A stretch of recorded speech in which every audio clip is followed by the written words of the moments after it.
Have you ever looked at your life and felt a deep confusion? A sharp moment where every hope, every carefully laid plan seemed to shatter? In those moments of pain, doubt creeps in, making the whole world feel random and unfair. But what if those shattered pieces are simply the raw materials for a design far more beautiful and perfect than you could ever imagine? Today, we unlock the profound guiding truth of divine destiny.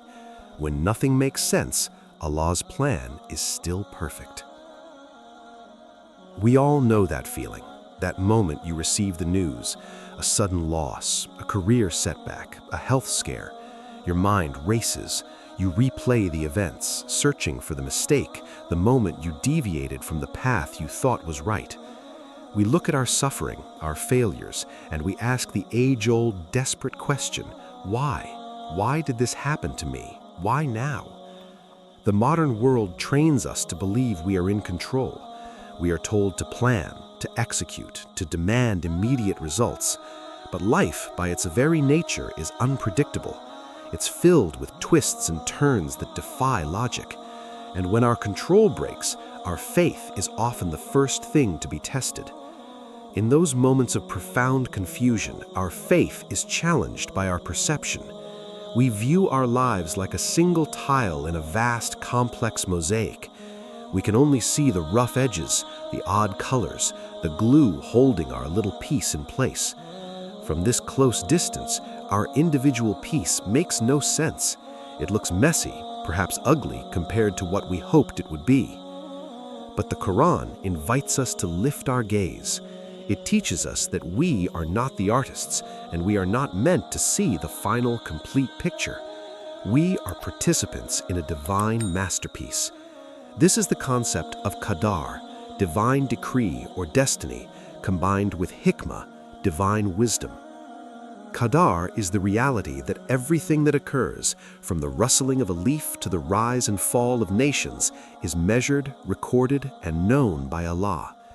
Hikmah is the absolute knowledge that even if we don't understand the reason, there is a perfect, good, and merciful reason behind it. The challenge is trusting the painter when our small patch of canvas looks like a mistake. Perhaps you hate a thing and it is good for you, and perhaps you love a thing and it is bad for you, and Allah knows while you know not. Surah Al-Baqarah 2:216. This verse is a spiritual life raft. It immediately flips the script on our human limited perception. Our natural preference for comfort and immediate gratification is often contrasted by the long-term, unseen benefit that only the Creator can perceive. To truly grasp the profound distance between human knowledge and divine wisdom, we turn to the most powerful story in the Quran on this very topic, the journey of Prophet Musa, with the mysterious sage Al-Khidr, found in Surah Al-Kahf, chapter 18. Prophet Moses, one of the greatest messengers of Allah, was once humbled by the realization that someone else possessed knowledge he did not. He embarked on a demanding journey to seek this wise man, Al-Khidr. When they finally met, Al-Khidr agreed to take Moses as a companion, but under one strict condition. Moses must not question his actions, no matter how illogical or unjust they appeared. Moses, despite his status, agreed, and then the tests began. The first act, scuttling the boat. They boarded a simple boat owned by poor, hard-working fishermen who had kindly taken them in. Mid-journey, Al-Khidr took an axe and deliberately damaged the boat, rendering it temporarily unusable. Moses was horrified. "Have you bored a hole in it to drown its people? You have certainly done a dreadful thing." Al-Khidr simply reminded him of his promise not to question. From Moses' perspective, this was cruel, reckless, and deeply unjust to the kind, poor men who owned the vessel. The second act, slaying the boy. They continued their journey and encountered a young boy playing. Without any apparent reason, Al-Khidr seized the boy and killed him. This time, Moses' moral compass completely broke. Have you killed a pure soul who had killed no one? You have certainly done a horrifying thing." Again, Al-Khidr issued his gentle reminder. From Moses' perspective, this was murder, an inexplicable atrocity against innocence. The third act, repairing the wall. They arrived at a town whose people refused to offer them hospitality. Despite this inhospitable treatment, Al-Khidr spotted a dilapidated wall in the town and spent time repairing it perfectly. Moses complained, "If you had wished, you could have taken payment for it. Why expend so much effort for people who had shown them such stinginess?" After the third complaint, Al-Khidr announced it was time to part ways. But first, he would explain the hidden wisdom, Hikmah, behind each act. The boat. As for the boat, it belonged to poor people working at sea, so I intended to render it defective, as there was a king coming who seized every good boat by force. The damage was not an act of malice, it was an act of preservation. The king would pass over the damaged boat, and the owners could easily repair it later, saving their only source of livelihood. The small temporary loss averted a total permanent catastrophe. The boy.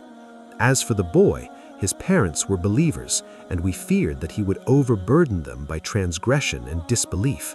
So we intended that their Lord should substitute for them one better than him in purity and nearer to mercy. The death of the boy was not punishment, but a preventative act of mercy for the parents. The great trial of the parents losing their son was a protection from the far greater trial of having an oppressive, rebellious child that would destroy their faith and peace. The wall. As for the wall, it belonged to 2 orphan boys in the town, and there was beneath it a treasure belonging to them, and their father had been righteous. So your Lord intended that they reach maturity and extract their treasure as a mercy from your Lord. This story is the philosophical heart of our topic. It teaches us 3 vital lessons about divine decree. The immediate view is flawed. What seems like a catastrophic loss, a damaged boat, a dead child, or an inexplicable effort, fixing a wall for strangers, is often the precise mechanism of a greater hidden mercy. The hidden goodness. Every trial we face might be protecting us from a far worse evil we cannot see, or setting us up for a future blessing we are not yet ready to receive. The source of action. When Al-Khidr concluded his explanations by saying, "And I did not do it of my own accord," he was merely an agent executing a divine command. When we face hardship, we are not facing a random force, we are experiencing the execution of an infinitely wise, merciful command. If anyone ever had the right to complain about injustice and misfortune, it was Prophet Muhammad, peace be upon him. His life provides us with a profound practical model of Tawakkul, absolute reliance and trust in the unseen divine plan. Consider the year of grief, Am al-Huzn. This period marked the lowest point of the early Muslim community in Mecca.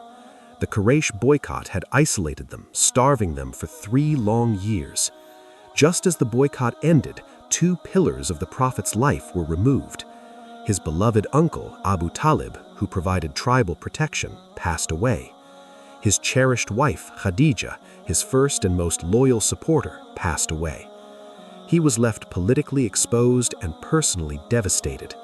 The Meccan persecution intensified dramatically. He was stoned in Taif. He was mocked. His message seemed to be failing. He had spent 10 years working, struggling, and sacrificing, only to find himself completely alone, with no earthly recourse. From a human perspective, this was utter failure. The plan had collapsed. But what happened immediately after this total depletion of worldly hope? The Isra and Miraj, the night journey and the ascension. Allah removed the Prophet physically and spiritually from the confines of Mecca to Jerusalem and then through the heavens. This was the ultimate divine consolation. When the earth closed its doors to him, the heavens opened theirs. When he was stripped of human protection, he was given direct access to the divine presence. The The greatest earthly loss was immediately followed by the greatest spiritual gain.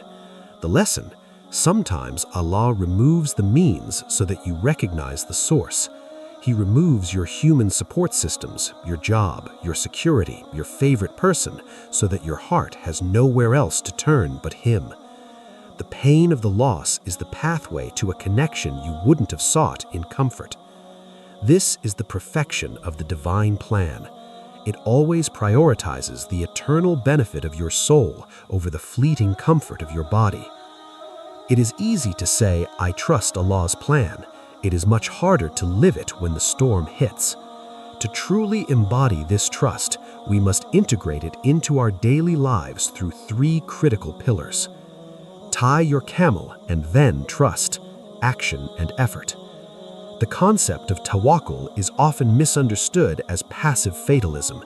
It is not. The Prophet Muhammad